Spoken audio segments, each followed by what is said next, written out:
I definitely have been criticized for smiling too much. I have been criticized for, like directly from superiors, have been told you smile too much, which I was just politely disregarded. Like, okay, fine. If that's the worst you got, like, okay.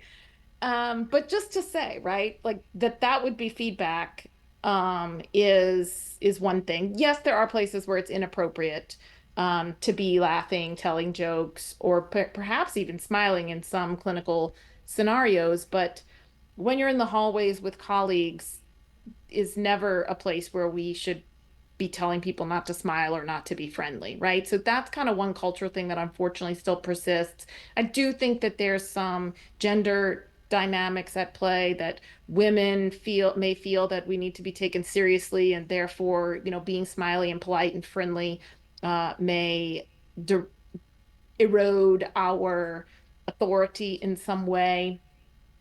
And that, I mean, that may or may not be true. You have to make, these are value choices, right? I told you happiness, joyousness is one of my values. I'm willing to take the risk of someone thinking I'm either like a ditz or not professional or just deliriously like Pollyanna happy. Like those are all beliefs that people have had about me, and I'm willing to let them have them because it's important for me to do what I think is important, right? So those are all the reasons why it's hard, um, to do it, even if you feel it. And then it's hard to feel it because the burnout keeps you from feeling that. So I was not always able to show up in spaces and smile.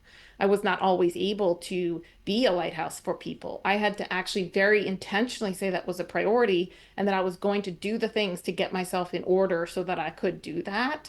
But that when I was in the burnout, I was showing up not wanting to smile, not wanting to interact, giving snippy responses or no response, right? Like silence was actually better than something I might have said, some harmful thing I might have said. Or in that instance of the patient interaction you said, right? Maybe the best I had that day was like, just let this lady go. She doesn't want me. And that maybe that was the best I had, right? So that is, I have really a lot of compassion for that too. I do not want anybody hearing this to say, oh, well, now you're criticizing me because I can't smile and be like a ray of sunshine to every single person I meet.